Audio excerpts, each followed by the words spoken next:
suppose there's nothing else for it, but just drive straight in then, Alex. Take us away, sir. Okay, let's go. Shall we start with the honourable mentions then? Yes. So yes, just as a reminder, we're doing top 5 licensed games.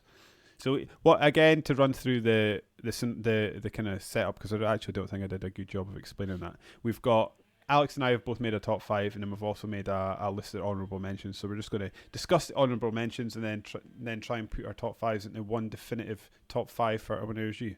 Damn right. I guess that's the way to do it. Okay, Yep. let's kick us off then, Alex. Pick one from the honourable mentions. Okay, well, first of all, let's deal with the elephant in the room that we discussed before recording, which is The Witcher 3. And I think... Yeah. See, now that does technically count as a licensed game and would almost certainly win. But, number one, I did not play it based on any knowledge of The Witcher, having read any of the books or anything beforehand. And number two, you said previously that the guy who wrote the books absolutely hates it. Yeah, he does not like the games at all. And actually, having read many of the books, I actually think the books do a better job at sort of padding out and creating a world than the books do. So, and there's obviously, yeah, we're obviously sick of talking about The Witcher as well, probably by now. Yeah, and it's the obvious winner. So, yeah. So for those 3 reasons, yeah, it is vanished. Yes, I think also probably for well, I don't know. Does that discount SmackDown too? Probably not. No, probably not. Because I bought those games as a kid because I liked wrestling. Yeah, and I guess. See, I was thinking about Tony Hawk the other day as well. I mean, how far do you go with this? They licensed Tony Hawk's name. Oh no! Yeah, those are the obvious ones. Yeah.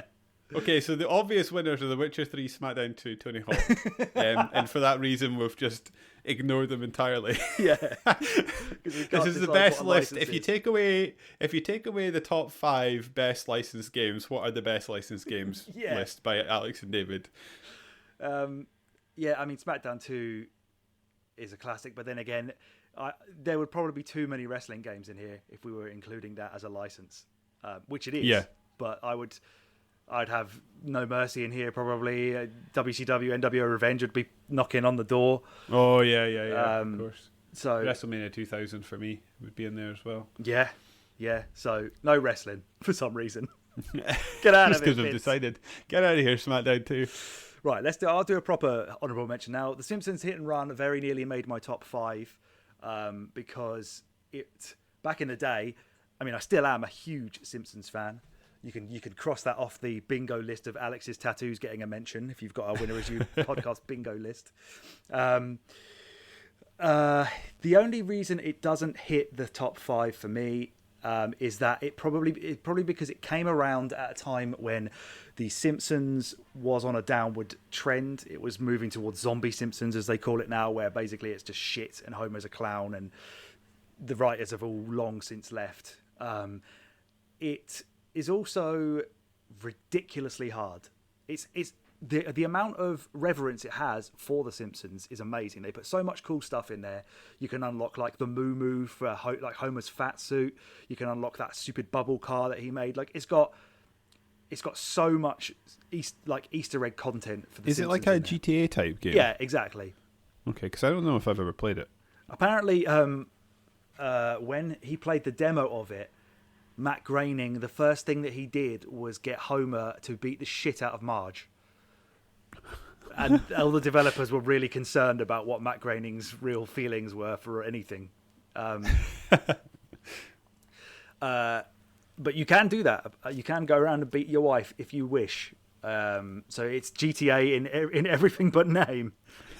It's just mechanically average. And like Is I say, Homer the only playable character? No, you play as everybody. Oh, cool. I think you unlock different cars of other people, but I don't think you play them. You can get like Apu's hot rod that he's washing in one episode. You can get Snake's little bandit car. But yeah, you play as the main Simpsons characters. And it's really just there's a lot of driving involved. There's a lot of collecting stuff. But it's just a little bit, it hasn't aged well. The writing isn't as tight as the writing's not as tight as the show has been in its time. Okay, that's because that was going to be my next question. And it's just ridiculously difficult. I've never beaten it, and I never will, because the last mission is just ludicrous, utterly ludicrous. So for that reason, Simpsons Hit and Run gets an honourable mention. It's the best Simpsons game ever made, hands down. It's just I'm going to have to try and track it down. I'm assuming it's not purchasable anywhere because that sounds like it's going to be licensed up to the wazoo. It's probably contract blocking it from being out in places. Jesus, I don't even know how you would play that. I've got it on the GameCube. Yeah. You could get it on a Dolphin emulator. You could find that. Oh, yeah. That's the way to do it. Right, crossing that off. Okay, I'm moving on. Next one. I'm going to pick... I'm going to pick this one because I actually don't think you liked it very much. Did you? Jedi Fallen Order? I actually did like that, but for some reason I fell off of it. I think after a while... I don't know if the story didn't grab me. It probably didn't because it was a very stereotypical Star Wars. You need to learn the ways of the Force. Don't fall to the dark side. Blah blah. And it was quite buggy. But in terms of the difficulty and the combat and stuff, I was really unexpected how good it was. Yeah, I think it's the best thing. And it was Respawn. Yeah, Respawn because they can do no wrong. It seems, but I was pleasantly surprised by this because I'm someone. See, like if you explain the world of Star Wars to me, I'm like, yes, I'm all in. And this sounds absolutely fantastic. This is something I want to be immersed in 24. Like I want to read the books. I want to get super involved in it. But then when I sit and watch the movies, I'm like, no, this is not good. This is just especially nowadays, this is a vehicle to sell me toys that I don't want to buy. Yeah. The story isn't actually great, but the gameplay and the moment to moment. So basically, it does what I think is a fantastic job of recreating the sort of dingy, gritty side of the Star Wars universe, which is what I'm interested in. The story is a little bit pants, but the gameplay is enough to pull me through. And actually, as someone who, again, like caveat this was I've got the platinum for Bloodborne, so I clearly liked it. I still find Souls games intimidating, and this is one that I actually quite enjoyed playing. Never really felt intimidated by. It was just a nice challenge that I enjoyed taking part in, and I think it's a really, really good game, and I hope to see another one, especially now that, well, Disney seem to be diversifying the license for Star Wars games, don't they? Which is good because I think largely EA have made a mess of it, but this is one example where they didn't. I don't think it's very, very fun. Yeah, they've not taken it off of EA, have they? They've just given Ubisoft a bit of it. Yeah, I think so. Like they have initially a 12-year contract. Is that right? Now? My goodness. Christ. Yeah, well, maybe it wasn't. But they had a contract, and basically EA had access to the licensing, could make all games. And I think over the years we got like 2 Battlefront games. Yeah. And then as soon as a cancelled Amy Hennig Uncharted type Star Wars game, is it 1313? No, that was also cancelled, but that was a different one altogether. There's been 2 cancelled ones that people actually wanted to play. They just never did a good job of bringing them out, and then all of a sudden the contract's gone away, or they don't have exclusive rights to it anymore.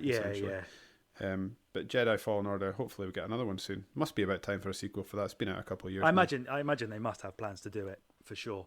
Because we haven't heard anything.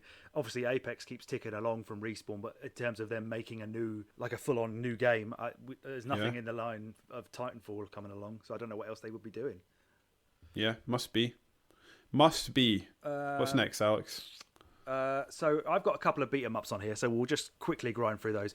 Teenage Mutant Ninja Turtles 4: Turtles in Time on the Super Nintendo is really, really good. It's obviously it's aged well. All beat-em-up games pretty much will age timelessly. They don't get old. They just never really have anything going for them other than one base mechanic of you go from left to right beating dudes up. Almost all of the Turtles arcade games are great, but number 4 is the best one because it's got a cool kind of twist where you go back in time to the dinosaurs and stuff and you're in the future fighting robots. So that was cool. And then Scott Pilgrim versus the World, the game, is another... Well, it's recently come back, hasn't it? Because they renewed the license, I think. Because it got taken off of every shop front possible. Sure. Yeah, they've updated it a little bit as well, I think. Yes. But that game is it's really solid. It's really... It follows the plot of the movie, which I'm a fan of, and the books I'm even more of a fan of. And the soundtrack by Anna Managuchi is also fantastic. I would genuinely listen to that in my car, not just on the game. So those 2 are great, but they're not elite. Yeah. And in the interest of...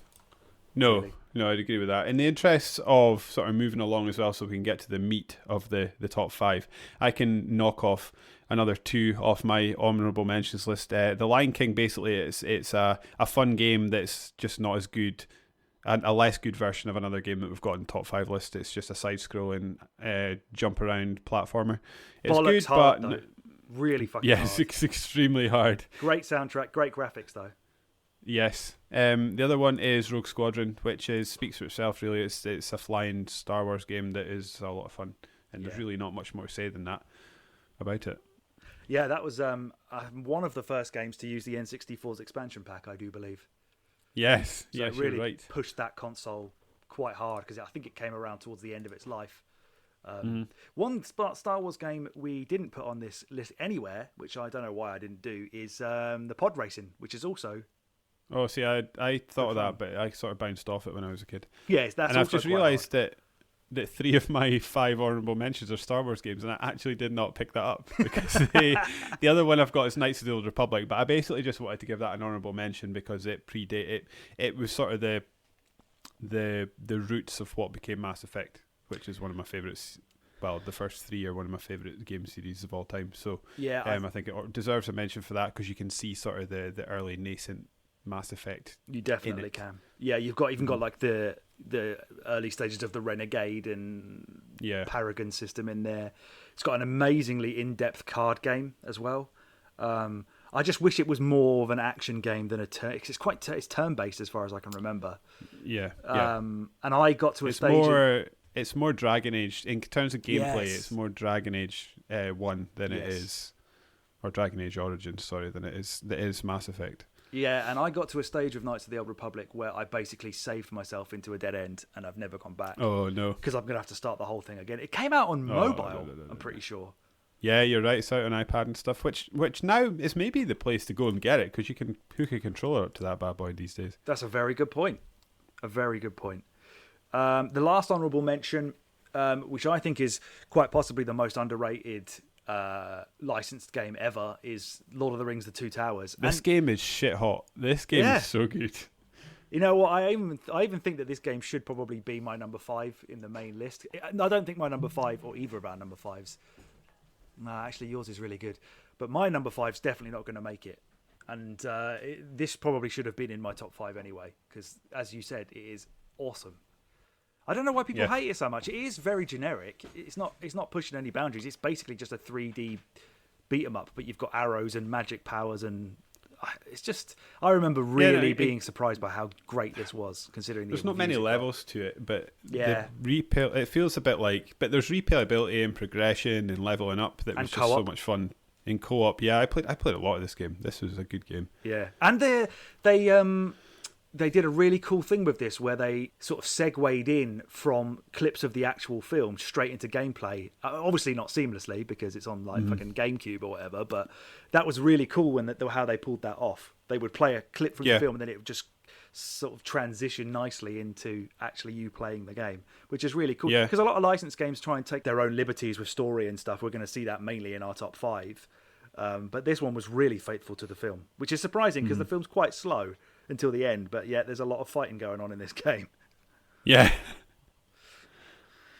So that's the honourable mentions done. We're on to the top 5. How do you want to do this, Alex? Right, I'll get my number 5 out of the way because to coin a phrase from a different podcast, I don't think it's going to hang. It's not going to hang here. No. Rogue Squadron 2 is easily the best of those games, and was a It's not one I've played, unfortunately. Oh, okay. So weirdly, this game was actually included in Rogue Squadron 3 entirely in co-op, but you couldn't play it co-op on the original version. Oh, interesting. So if you buy Rebel Strike instead of Rogue Leader, you get all of Rebel Strike plus Rogue Squadron 2 in co-op, which I played with a friend of mine, until it basically broke to a point where one of the levels started and neither of us could get in a ship to leave the thing, and we tried again and again. Weird. We restarted it. We just tried it on different GameCubes. It will never let us progress in the game. We were absolutely devastated because we were loving it. But this one kind of hits all the main highs of Star Wars. It's like a greatest hits. You've got the Death Star trench run. You've got the battle on Hoth where you're going around the legs of the AT-ATs with your tow cable or whatever it is to trip them up. You've got the battle over Endor, where you turn off the shield generator for the second Death Star, and then the one where you go inside it and then blow it up from the inside. So it's a really well made, what do you call it, like a dogfighting game, I guess that's the genre. But it's obviously quite limited in terms of there's no other gameplay other than flying around in ships blowing stuff up, which they do incredibly well. But after a while, I just drop off these kind of games. Yeah. There is just not enough variety in them. So I don't think Rogue Squadron 2 is going to hang in the end of our final top 5, but I'm a massive fan of that game, especially in co-op, until it won't let me play it anymore for some reason. Absolutely agree with you, Alex. Your number 5, I think, is definitely going to hang. I'm actually looking at our number 5, so I'm interested to see how it does sort of shake out.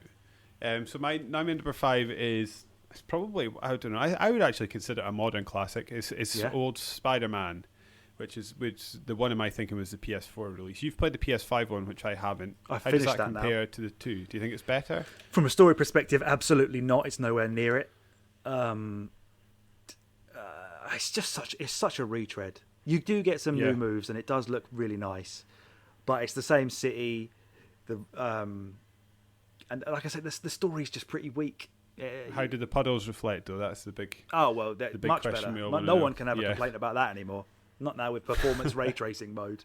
But the original Spider-Man, I don't know why the villains in Miles Morales they're just lame. I don't even know who they are. Yeah. I mean, I'm not the biggest Spider-Man aficionado, but sticking with like Dr. Octopus and stuff that they had in the first one, even though it's a story we've seen in the films, but to have the twist on it that they had, I think Green Goblin was in there as well, right?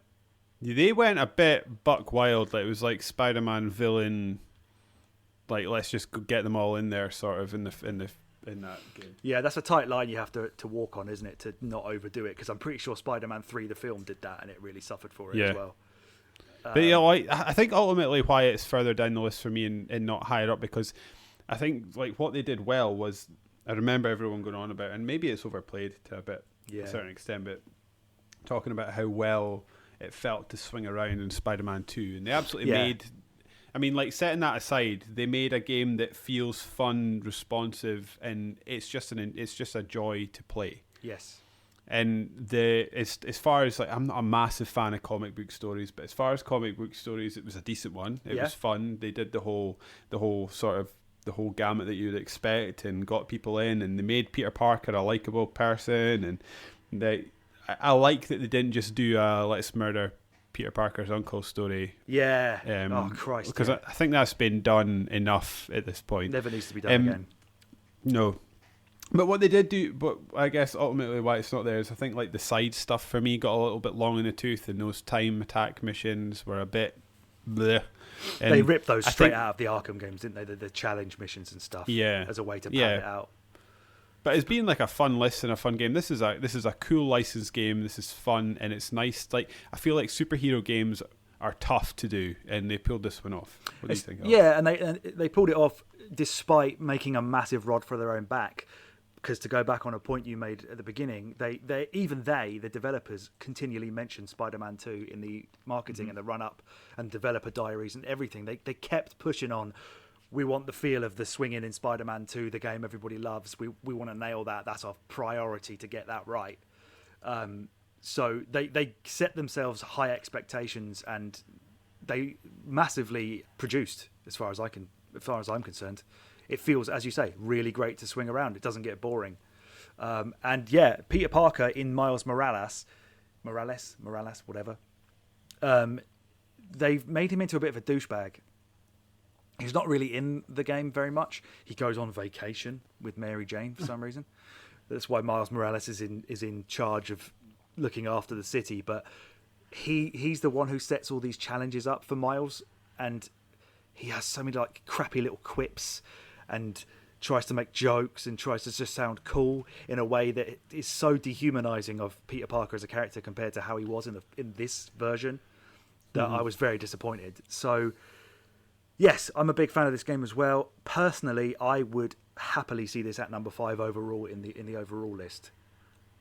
I'm so we'll keep it. I think we should. Yeah, I think we should slap it in there at number 5. Okay. And the reason I say that is because your number 4 is another game that I find just too difficult. But you've put it at number 4, so you obviously really like it. So tell us why. Yeah, it's the same as Lion King. You're right. It's nails hard, and actually, I think as a kid, the only reason I've seen all the levels is because I knew the code to skip levels. But I really like it was done. Like for a game of this type during like the Sega Mega Drive era and the Super Nintendo era that had side-scrolling platformers coming out the wazoo. This was a fun one. The music was well done. Like the chip tune sort of version of the real songs are really, really good. They're just excellent, and I like that the game did a good feeling of feeling like the movie, if that makes sense. And then like they mix things up by having like the carpet level where you're trying to fly out of the I can't remember what that thing's called. It's the cave, isn't it? Yeah, and I just thought it was a really fun game. I think there's a large slice of nostalgia for this game for me in the same way. This is probably the reason the Lion King didn't quite make it, and that this is the one that I remember playing. And I think it's no more complicated than that. Is that I've got fond memories of the game, and I think it's a nice, fun, hard platformer that I'm actually going to have to go back and play again, I think. But yeah, I don't have a huge amount more to say than that about it, which is maybe a bit disappointing. So I initially thought that Aladdin was brought out by different developers on both the SNES and the Mega Drive, but it didn't actually come out on the SNES. Oh, did it not? I thought so. It did. The Mega Drive is where I played it. Yes, and apparently, according to its Wikipedia, this is the first video game to use hand-drawn animation. Oh, really? Yeah. Okay. Because they worked with some Disney animators.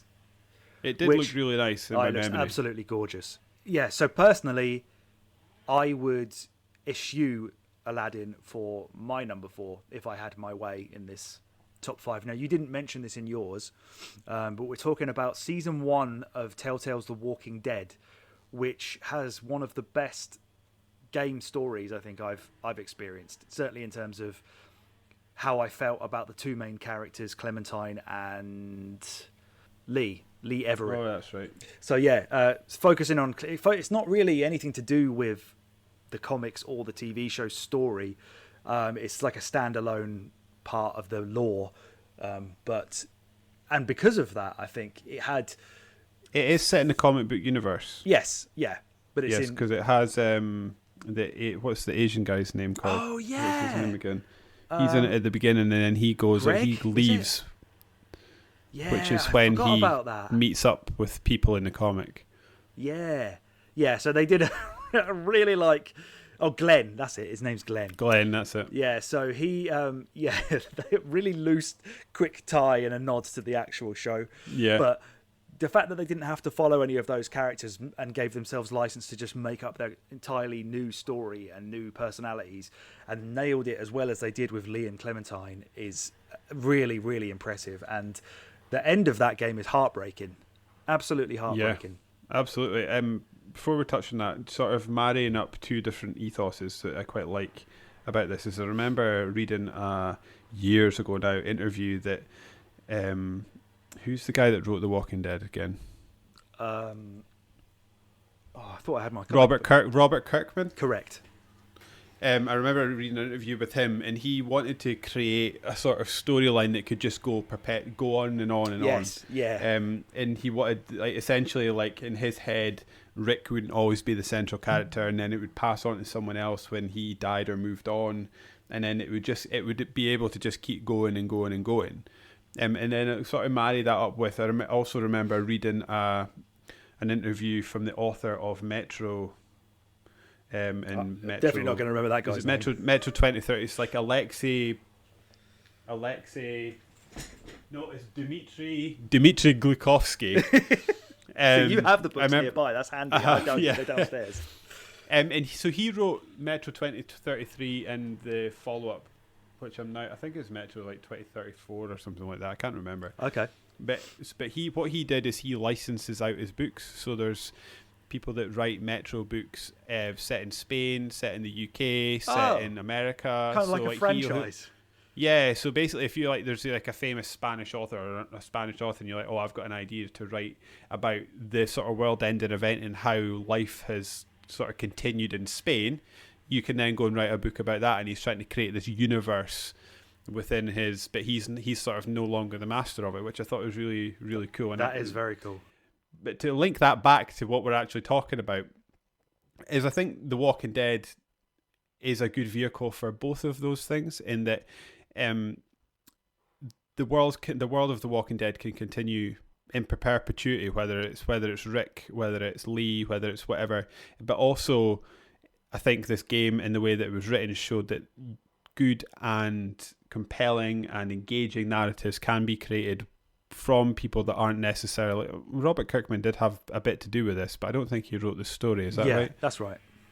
Yeah. And I the reason it didn't make my top 5 is, I think a lot of what Telltale have and a lot of their catalogue, for me, is caught up in their inability to improve the engine as time went on, the eventual collapse of the company, the fact that they were having games that were just like, saves were broken, things weren't working properly, people would encounter game breaking bugs after spending all these time with these characters, to the point that they either had to just give up or just go back to the very start again. So like the negativity's all caught up for me. But season 1 is, when you were talking about it, I have to agree with you. Like, season 1 was special. I think season 2 and then the Batman stuff, and like there was other good stuff in there. Yeah. But the truly special game was Walking Dead season 1. Absolutely. That was something else. It absolutely really was something else.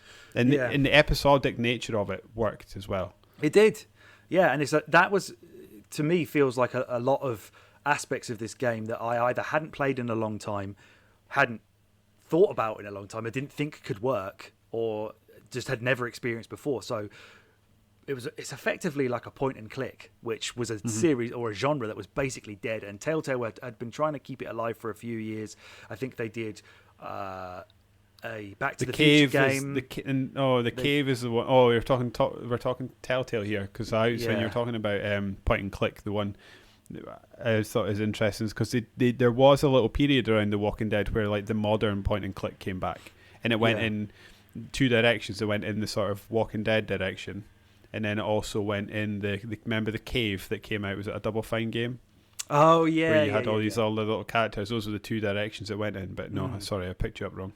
Yeah, so and they probably did really invent their own genre. I think you would effectively refer to games after this as a Telltale game, and it had unfortunately that was recognizable because of the fact that they made so many mistakes. And if you were to go back and play this now, it probably hasn't aged well because it didn't really feel all that great at the time. I remember the transitions. When, once you'd made enough decisions in the game, by the end, when it's trying to process everything that you've done into a one cutscene, it really just sort of chugged along, and you could tell it just creaking under its own weight. And the fact that perversely, in the way that it hasn't aged well, is almost why Telltale fell, because they failed to move the genre on at all. Like The Walking Dead season 1 is exactly the same as the other Telltale games that came out. Yeah, maybe it's overly cynical to say, but I don't think so. But they seemed to be too bothered about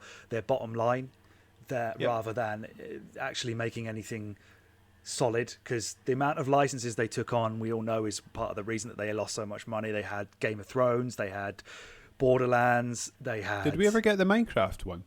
I think so, yeah. Did we? Yeah. They still carried on doing all these Walking Dead ones. They had It was the Netflix game. They were okayed for a Netflix game. That's the one we never got. But number one, you can almost forgive because it's the first one. It feels still slightly pure back then. Whereas by the time they'd done 3 seasons of Walking Dead, 2 seasons of Batman, Game of Thrones, fucking Borderlands, everything else on top of it, it was just inexcusable, and there was no reason for it to be as bad as it was. But this first one, especially in terms of the story and the fact that it made me enjoy a genre of game that I hadn't thought about since like Monkey Island or whatever, means I would like to see it as number 4. Get it in there. Right, so the next 3 games, our top 3, we are both in agreement on because we have listed them the same ones, Same just games, in different orders. different order. Yeah. Well, we do 2 and 3, and then decide which one goes where once we spoke about them, and then we'll discuss the last one. Okay. Which we've both agreed is the winner. So let's do the Stick of Truth first. Yes. I thought I liked this is a game that appeared for all intents and purposes that it was going through a development hell. I was just about to say that. Yeah. Yeah, get farted out and be a complete disaster. But when it came out, it was truly fun and as good as many South Park episodes. I would say. Yeah, undoubtedly. It's a very good point. Like I know it's become like sort of the popular thing to not like South Park these days, I think, but I love South Park. I think it's absolutely fantastic. Yeah. And this is a really, really, if we're talking like when we're talking about licensed games, this is a true, probably because it was Trey Parker and Matt Stone that wrote the script for it, but this is a true, this is as much South Park as it, like I was saying, as any of the episodes are. And it felt like an episode of the show that you were just sort of walking about in. And I absolutely loved the way that they wrote in, like the kids were playing sort of a weird D&D. Yeah. And that you were like, that made the stuff you were doing in fights fit in with the world, if that makes sense. Yeah. And it got really meta with it, didn't it? So like sometimes you'd have just the kids actually complaining like they're going to tell on you or whatever for hurting them too much or whatever. It was as reverential for video games, I feel, as it was for South Park. Which is a huge bonus because they really leaned into loads of video game Easter eggs, kind of a little bit like Wreck-It Ralph tried to do, but not as successfully. I love the way like it looks. Going to like, and then when you go to Canada, is absolutely fantastic. It's all 8-bit, yeah. Yeah. No, I adore this game. Me this too. Is so good. I played them both this last year actually during one of the many lockdowns we had. I played the Stick of Truth and then the follow-up back to back. And follow-up is nowhere near as good as this. I don't know what happened there. The follow-up is nowhere near. The fighting just almost in every battle overstays its welcome, whereas this is just a short, sharp, in and out game that you can complete in about 10 hours, do pretty much everything the game has to offer.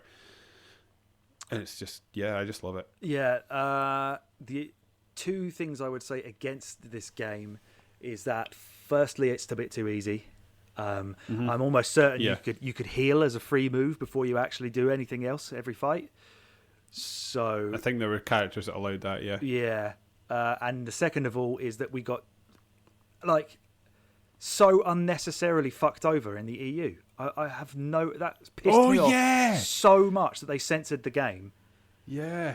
It wasn't even an 18 rated game, which is just then again speaks to money. Just make it an 18. Yeah.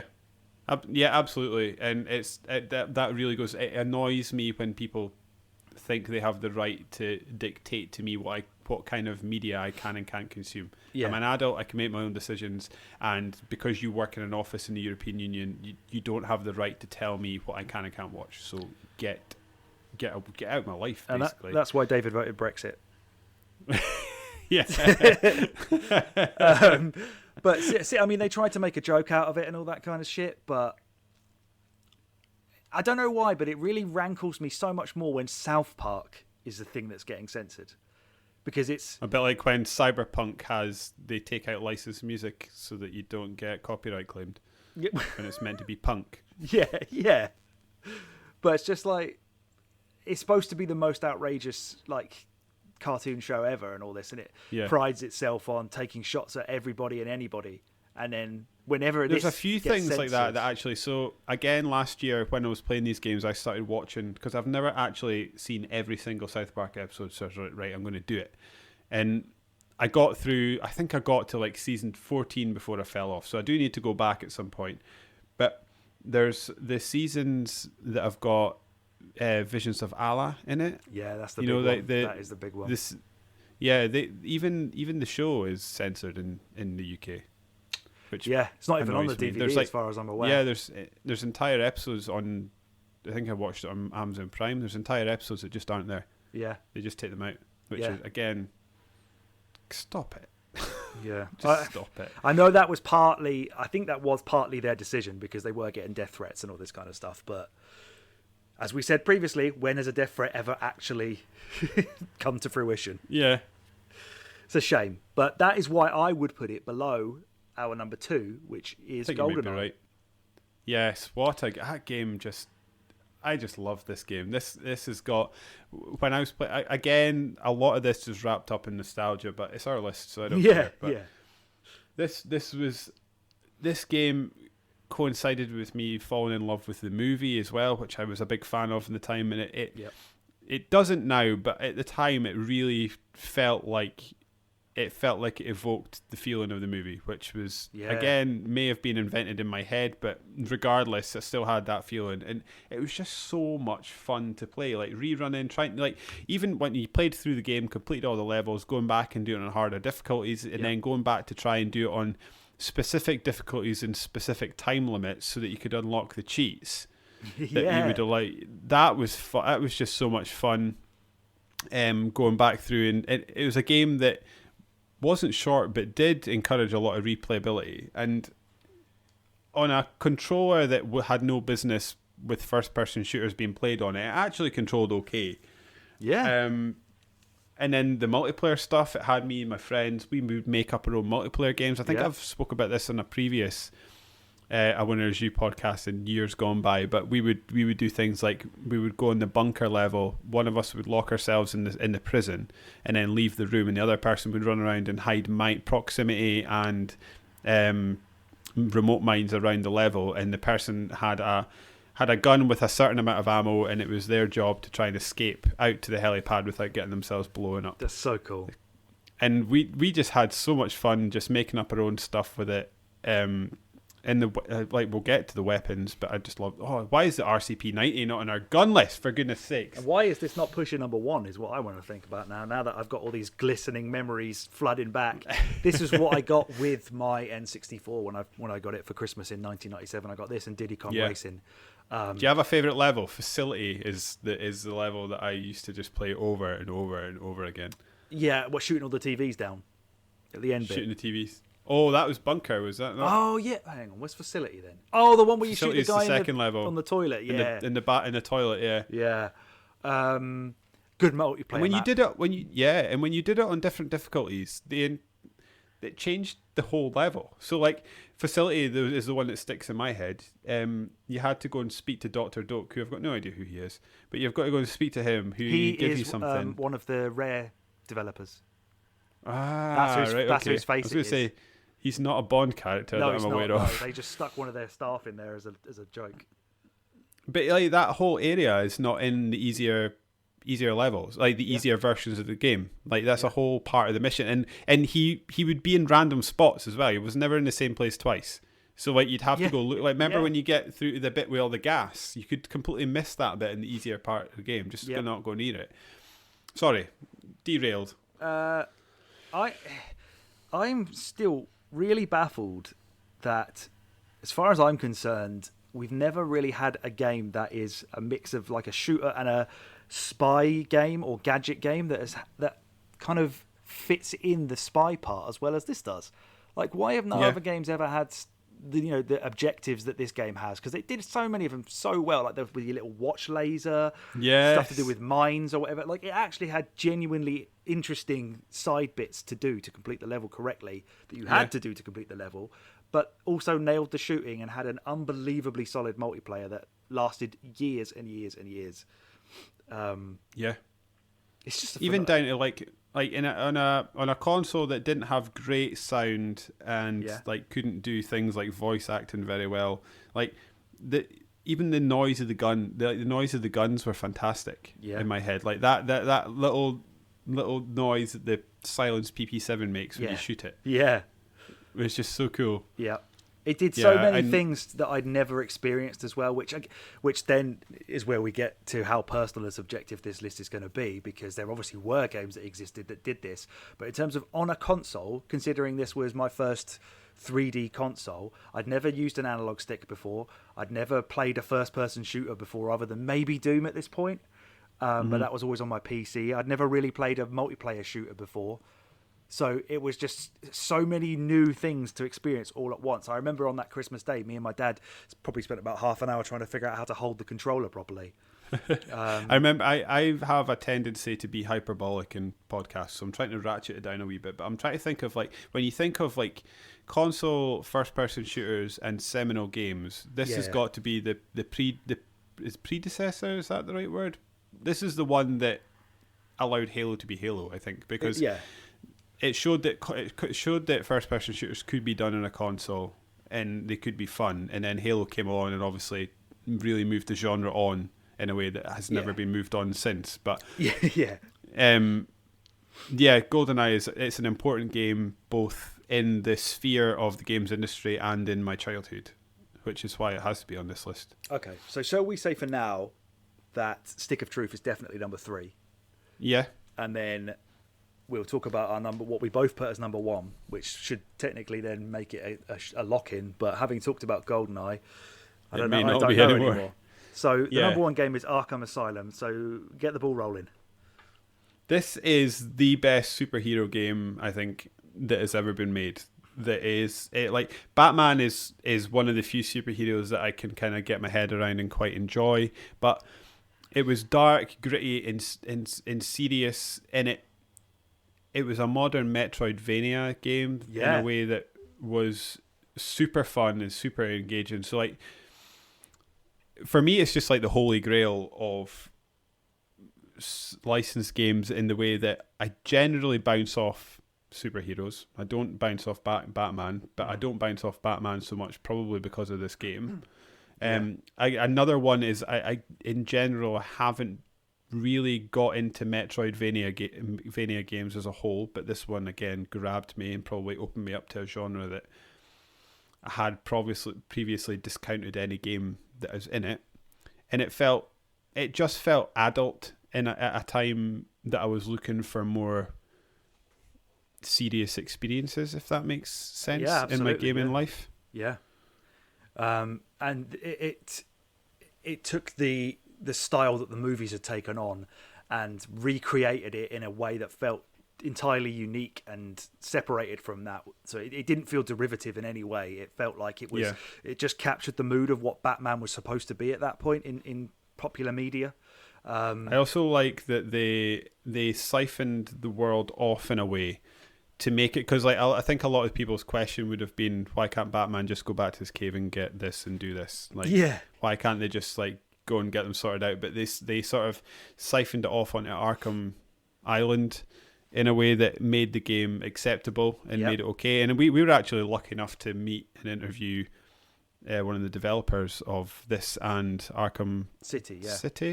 And remember you asked him the question about how the claustrophobic nature of Arkham Asylum is what made that game special, and we were a little bit worried or concerned or reticent, aware of the fact that opening it up to a whole city and making it essentially an open world game would remove that. And I actually think, and I stick by that, we were ahead of our time in calling that out, because I think that's true. Like Arkham City is a good game, it's a great game, but it doesn't have that claustrophobic, tight and dangerous feel that this game has. It was a little bit more bloated, Batman wasn't game. it? Yeah. Arkham City did a lot of things that you would want on for want of a better phrase, like a Batman video game bucket list, in terms of, okay, now I get to kind of fly around the city and use zip lines and stuff. But Arkham Asylum, especially the narrative of this game, was so much tighter than Arkham City was. It wasn't filled with tons and tons of... Well, I mean, even if it was filled with side quests, like the Riddler trophies were all brilliant.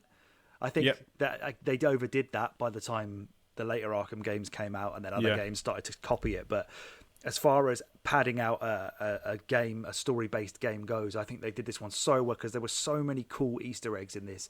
And that's another point that we've come to a fair few times in this list already, that it's faith towards Batman as a hero and as a legend, and everything that's gone in the past of it, all the side characters, all the things you could discover, the gadgets you could use, the gritty fighting style, the characters it included was perfect. I mean, the Scarecrow stuff everyone still remembers being really impressive and really trippy.